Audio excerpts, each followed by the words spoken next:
Hola, ¿qué tal?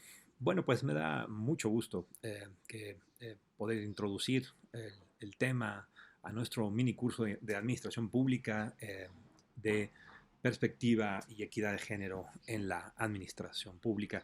Este es un tema que desde hace tiempo deseábamos introducir en el mini curso y que además ha existido desde hace tiempo en el propedéutico de la maestría y el doctorado aquí en el CIDE, que además, por razones que todos conocemos de la pandemia, pues ahora estos videos y este mini curso también ya forma parte del proceso de enseñanza-aprendizaje de dicho propedéutico.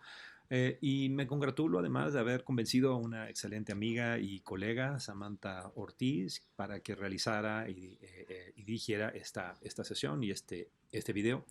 Samantha es una egresada de nuestro programa de maestría y hoy día está terminando su doctorado en Lyon, en Francia. Y pues es una persona que además de comprometida con el tema, conoce muy bien la temática misma y por ello estoy muy contento de que haya aceptado y le agradezco mucho que ahora sea ella quien dirija esta sesión.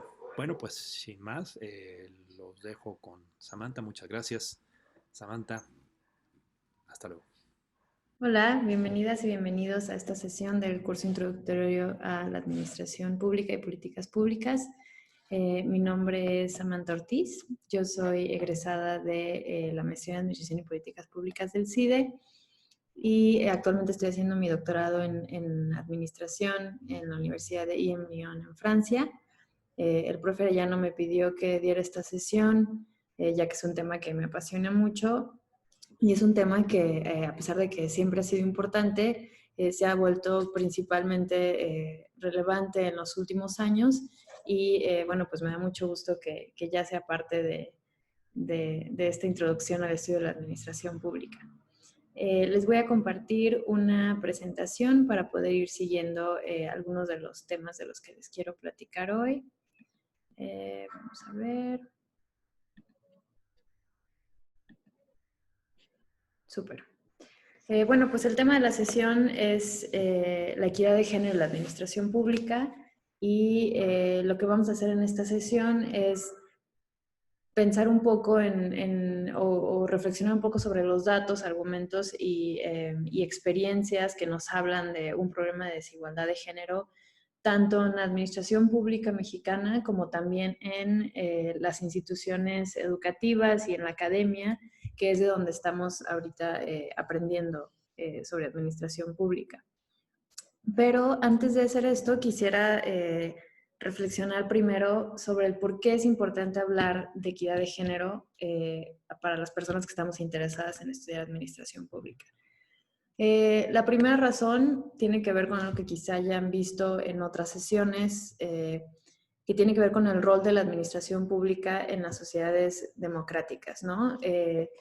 Estas son las instituciones, las organizaciones que proveen bienes y servicios, que velan por el bienestar de la sociedad, pero además son organizaciones que esperamos reflejen los valores, las prioridades, las preocupaciones que tiene la sociedad, ¿no? Entonces, al ser la equidad de género un tema importante y que últimamente es aún más importante, esperamos que también se vea reflejado en cómo funcionan nuestras organizaciones públicas. El segundo punto tiene que ver con algo que a veces se nos olvida o no tenemos tan en mente, que es que el sector público es también un espacio de trabajo. En México eh, se emplean alrededor de 4 millones de personas, si sumamos administración pública federal y las estatales. Por lo tanto, es muy importante reflexionar sobre las condiciones bajo las cuales estas personas realizan su trabajo y la cultura que existe al interior de las organizaciones.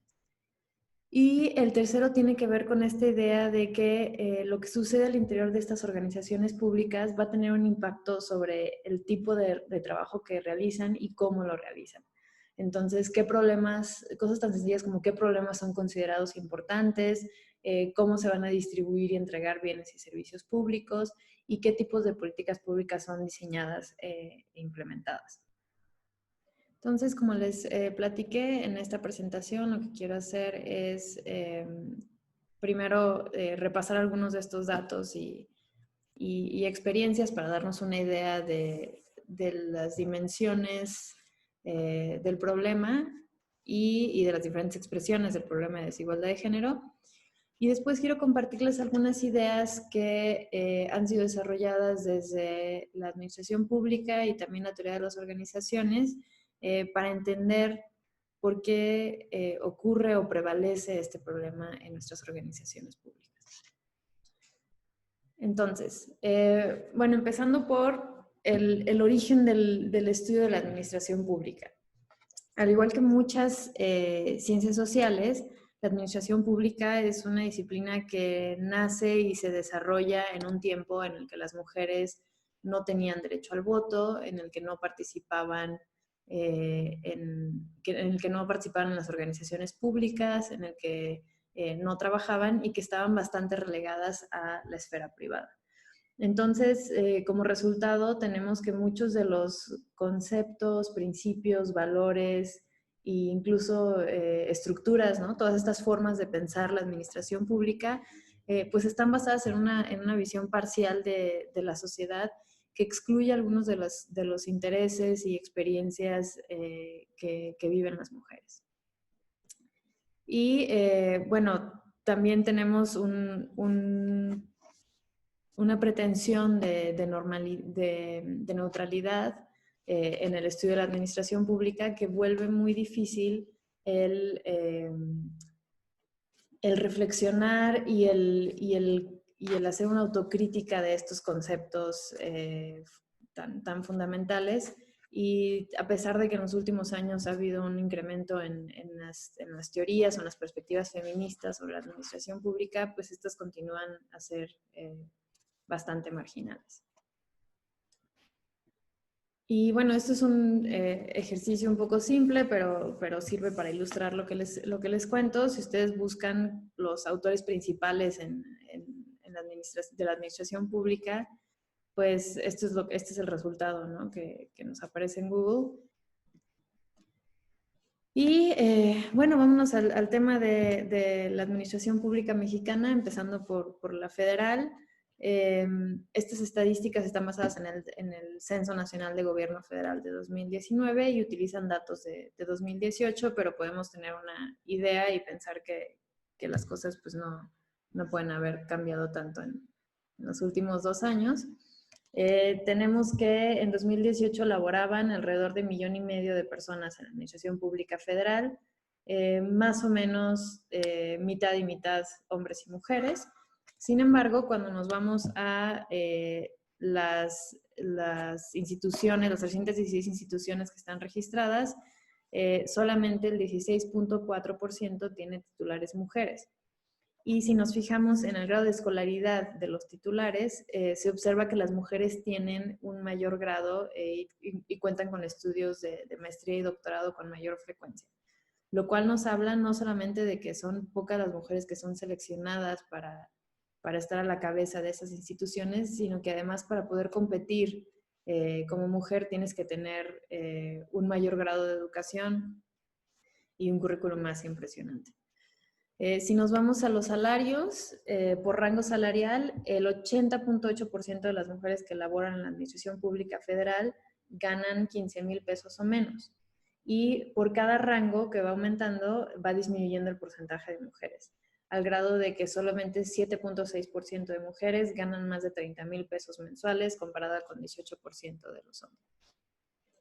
Finalmente, en términos de para qué puestos son contratadas las mujeres, tenemos que el 76% de las mujeres están contratadas bajo el régimen de personal de base y solamente 16.9% están contratadas como personal de confianza. Y esto, digo, no es exacto, pero nos sirve un poco para ver en qué niveles de la jerarquía de las organizaciones se encuentra concentrado el trabajo de las mujeres. En los estados tenemos una imagen muy similar de los 2,5 millones de personas que estaban registradas en 2018 como trabajando para las administraciones públicas estatales. Tenemos un porcentaje ligeramente mayor de mujeres. Sin embargo, cuando nos fijamos en las titulares de las casi 2,000 organizaciones, tenemos que solamente el 23% son mujeres. Entonces, ¿qué es lo que tenemos? Bueno, las mujeres en la administración pública mexicana ganan menos que los hombres, ocupan muchos menos puestos de liderazgo y además usualmente son contratadas para realizar tareas que son poco remuneradas o poco valorizadas.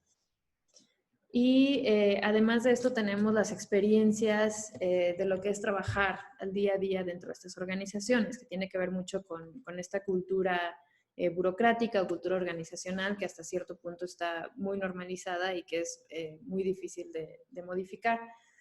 Los ejemplos que les pongo aquí, de hecho, vienen de las investigaciones que yo he realizado al interior de la administración pública y de testimonios de servidoras públicas a las que he entrevistado. Entonces tenemos cosas que, bueno, esto debe de ser también familiar para muchos de ustedes, cosas como chistes o comentarios machistas sobre la apariencia y las capacidades de las mujeres, una distribución de tareas desigual, dinámicas de trabajo y discusiones en juntas que son poco incluyentes.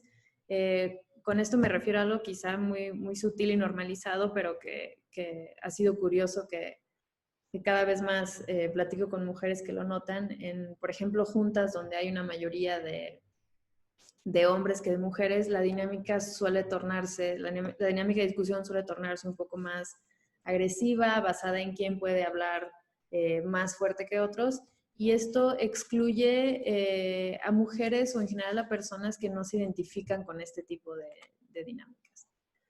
Tenemos también esta tendencia a desvalorizar el mérito de las mujeres, ¿no? Que si una mujer adquiere cierto puesto, ciertas responsabilidades, se considera que le están haciendo un favor o le están dando una oportunidad que quizá no merece, mientras que esto no suele ser igual a cuando juzgamos el mérito de los hombres. También tenemos obviamente casos de acoso sexual y la dificultad que enfrentan las trabajadoras públicas mexicanas para también balancear labores de cuidado y del hogar con su desarrollo profesional. Y bueno, esto quizá es un poco mejor en nuestras organizaciones de educación, en la academia, pero aquí también tenemos bastantes problemas. Estos son solo algunos ejemplos de los que quizá ustedes ya han experimentado en su vida, como el trato preferencial a hombres dentro del aula o también fuera entre colegas, profesores o profesoras, estereotipos de género y de éxito, ¿no? Hay estudios que muestran cómo en general los estudiantes prefieren trabajar con hombres supervisores o directores de tesis porque asocian esta idea de la masculinidad con mayor éxito, que las mujeres. También tienes ¿no? comentarios que de repente siguen haciendo algunos profesores que son un poco broma, ¿no? Pero que refuerzan estos roles de género de la mujer relegada a la esfera privada, a las labores del hogar. También está la falta de apoyo y de políticas para lidiar con esta brecha de oportunidades que genera el embarazo, ¿no? En estudiantes es aún más difícil poder regresar e incorporarse a sus estudios si deciden tener un hijo cuando están estudiando, pero para las profesoras también, ¿no? Está también bastantes estudios que documentan el efecto adverso que tiene el tener hijos, sobre todo los primeros años de trabajo cuando eres profesora, y cómo incluso en los países más desarrollados donde existen políticas de licencias de maternidad y paternidad, los hombres usualmente utilizan estos meses para hacer incluso más investigación y lograr más publicaciones, mientras que las mujeres, aún con esta licencia de maternidad, no logran recuperar el trabajo que dejan de hacer cuando se ocupan de los hijos. Y por último, la feminización de tareas como administración o docencia. Es muy común, también hay estudios, que las mujeres dediquen más tiempo a tareas administrativas, de difusión y de docencia, y son tareas que suelen estar menos valorizadas en los sistemas de evaluación al momento de evaluar el desempeño de los profesores. Entonces, todo esto pone en desventaja tanto alumnas como profesoras, incluso, entonces todas estas cuestiones ponen en desventaja tanto alumnas como profesoras. Estos son algunos ejemplos de lo que les he estado hablando. Son artículos que estoy segura que pueden encontrar más. El primero es justo escrito ahorita durante la pandemia, que ya empiezan a haber datos que muestran que las mujeres están sufriendo en sus labores de investigación y en su producción académica, porque ahora tienen que encargarse también, ¿no?, del cuidado a tiempo completo de los hijos y las labores del hogar. También tenemos, ¿no?, esta masculinización de paneles y mesas de discusión que últimamente se ha vuelto mucho más visible, ¿no? Cuando tienes puros invitados expertos hombres o una mayoría de invitados expertos hombres. Y eso también ocurre incluso en espacios de, ¿no?, que podemos llamarles de gatekeepers, de consejos editoriales o de otro tipo de toma de decisiones, donde tienes una mayoría de hombres ocupando estos espacios, y esto refuerza las desigualdades de género. Y por supuesto el hecho de que continúa a haber una brecha salarial, y incluso hay una desigualdad en términos de quién logra acceder a fondos para la investigación, si eres hombre o si eres mujer.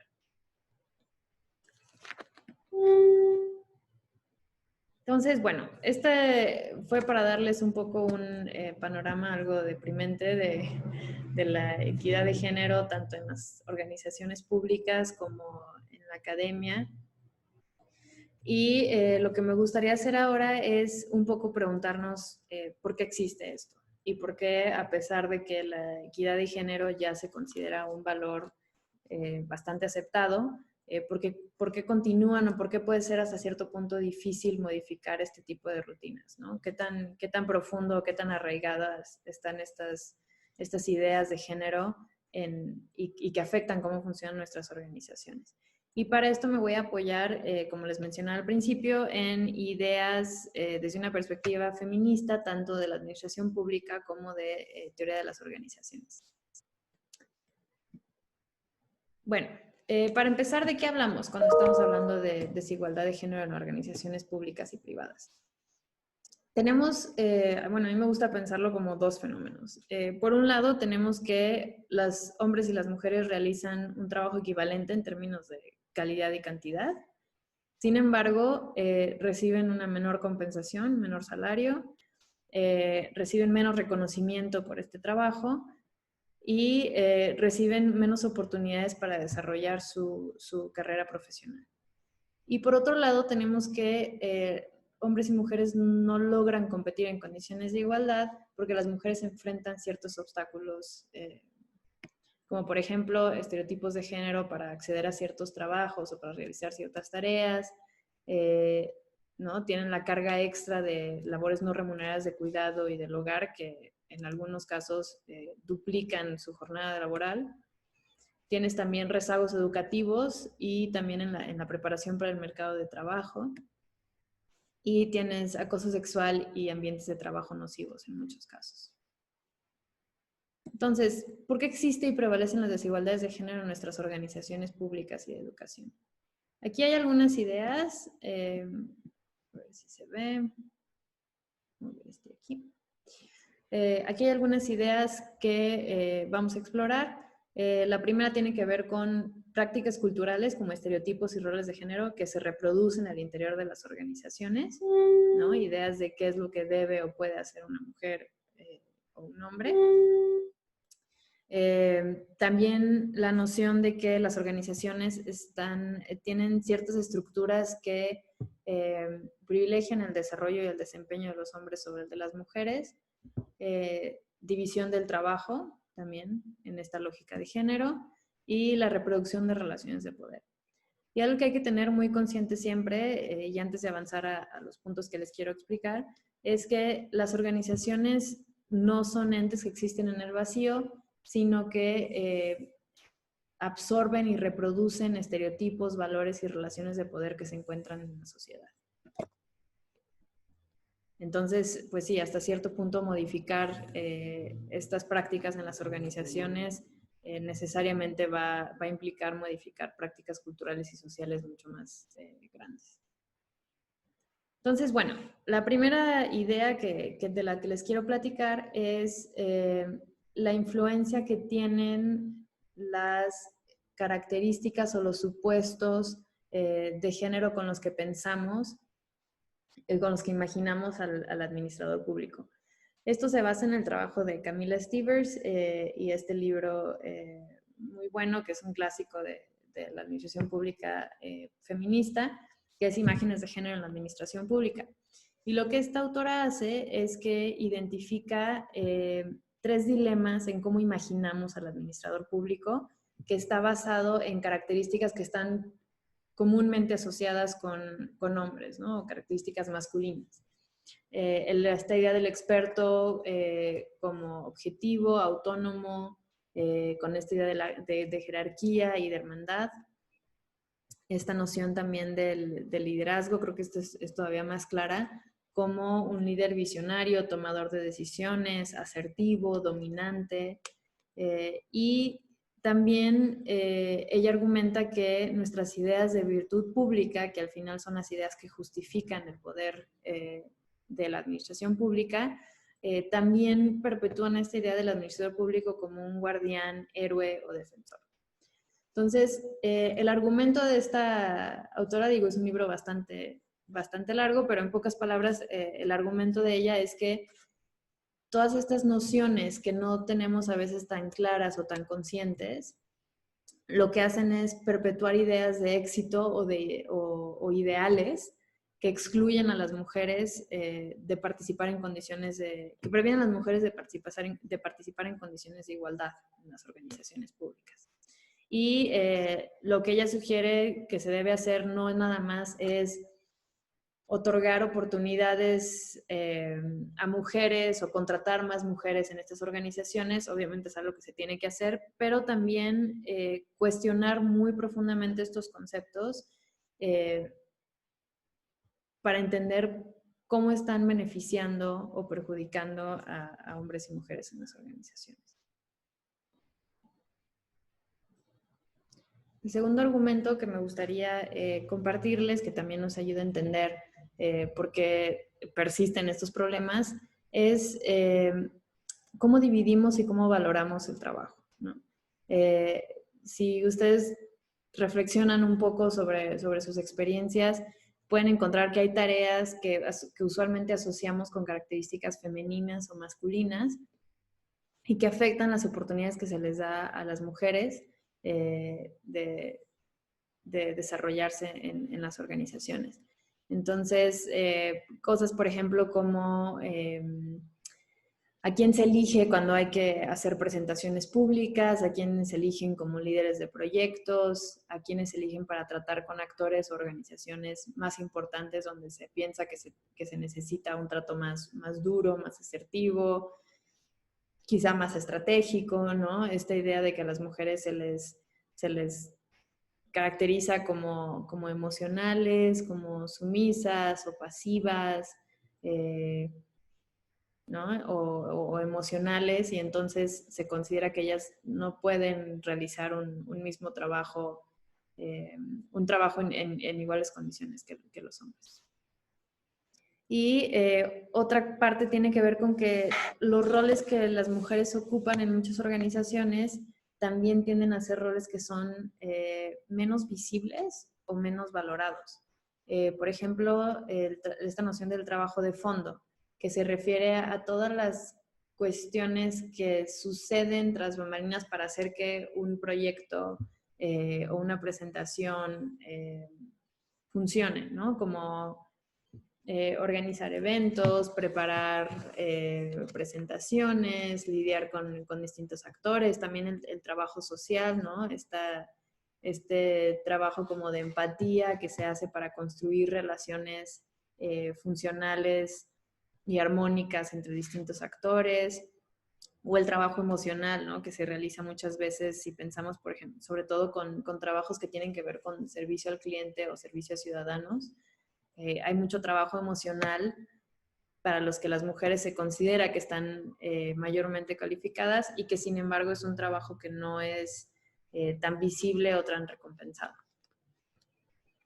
Y por último, está esta noción que es muy popular, sobre todo en teoría de las organizaciones, de las organizaciones con estructura de género. ¿Qué significa esto? Esto significa que hay varios elementos de cómo están pensadas y cómo funcionan las organizaciones que tienen una lógica de género, ¿no? Muchas veces muy indirectamente, pero que tiene un impacto real sobre quién toma las decisiones, quién participa, cuáles voces son escuchadas, ¿no? La autora principal para esta teoría es Joan Aker, y ella habla de las organizaciones con estructuras de género como estas organizaciones en las que ventajas y desventajas, explotación y control, acción y emoción, significado e identidad están modelados a través de y en términos de una distinción entre hombre y mujer, masculino y femenino, ¿no? Un artículo que acaba de ser publicado recientemente que intenta aplicar estas ideas de las organizaciones con estructura de género a la administración pública es de Bishu y Headley, y ellas dicen que estas organizaciones son en las que la distribución de tareas, interacciones diarias y relaciones personales están definidas por género y donde hombres controlan los recursos y toman las decisiones. Estas son algunas de las formas que, según Aker, el género afecta a las organizaciones, ¿no? La primera tiene que ver con cómo se divide el trabajo, cómo se determinan comportamientos permitidos, se dividen espacios físicos, espacios de poder en términos de género, ¿no? Lo que ya estamos viendo, lo que ya hemos visto de hombres ocupando ciertas posiciones en las jerarquías y la dificultad de las mujeres de acceder a esas posiciones. La segunda tiene que ver con símbolos, ideas y valores que expresan o refuerzan estas divisiones. Eso tiene que ver con lo que discutimos hace un momento de nuestros ideales de el líder, el experto, el líder político, el administrador, que están basados en características que se atribuyen principalmente a los hombres. También tiene que ver con el cómo interactúan hombres y mujeres dentro de las organizaciones, ¿no? Y prácticas que últimamente también han adquirido más visibilidad, como el interrumpir cuando una mujer está hablando, el explicarle a una mujer que sabe de lo que está hablando, pero buscar explicarle lo que está diciendo o decirlo de otra forma distinta. Y por último, y esto nos concierne a nosotros, que tiene que ver con las teorías y las guías prácticas sobre organizaciones y administración, que tomando un poco lo que hemos estado discutiendo, si tenemos conceptos, principios, valores, ideales que están basados en una visión parcial de la sociedad o que excluyen las perspectivas, las experiencias y las características que representan las mujeres, esto lo que va a hacer es perpetuar estas desigualdades de género. Y es muy importante, sobre todo porque al final las teorías y los conceptos y las guías prácticas que desarrollamos desde la academia afectan de forma muy importante las normas o las reglas de trabajo, contratos, instrucciones, sistemas de evaluación, etcétera, ¿no? Lo que Aker argumenta en su trabajo es que hay que examinar cuidadosamente prácticas y procesos formales e informales dentro de las organizaciones, ¿no? Y aquí el énfasis también es en lo informal, lo cual siempre es un poco más difícil de volver visible y de tratar. No nada más es concentrarnos en las prácticas que estamos observando y buscar cómo cambiarlas, sino también nos toca reconsiderar nuestras teorías y conceptos para ver cómo están fomentando este tipo de dinámicas. Y bueno, ¿qué nos toca ya para cerrar, ¿no? Como estudiantes de la administración pública y como participantes de las organizaciones públicas? Eh, Como lo he estado diciendo, obviamente hay eh, un esfuerzo que se tiene que hacer en términos de buscar contratar más mujeres, buscar que las mujeres puedan permanecer en las organizaciones dándoles ciertos apoyos, ¿no? Como para cuestiones del embarazo, horarios flexibles, este tipo de políticas. Eh, pero también tiene que ver con reconsiderar nuestros supuestos y nuestras formas de entender las organizaciones públicas y el trabajo dentro de ellas.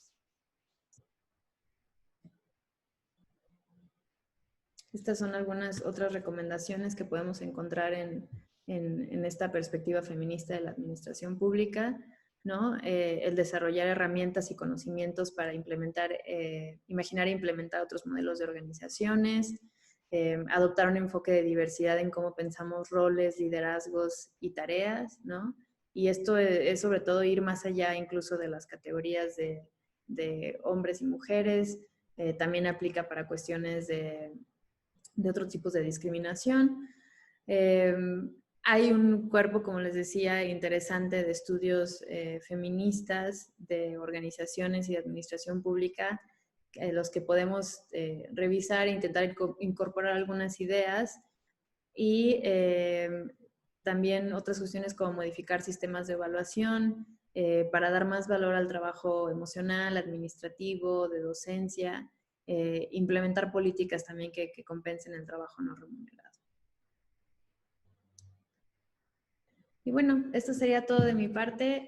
Me encantaría poder discutir con ustedes si tienen interés en este tema. Les dejo aquí mi correo y les dejo también una lista de lecturas introductorias que les pueden servir si quieren pensar más en este tema.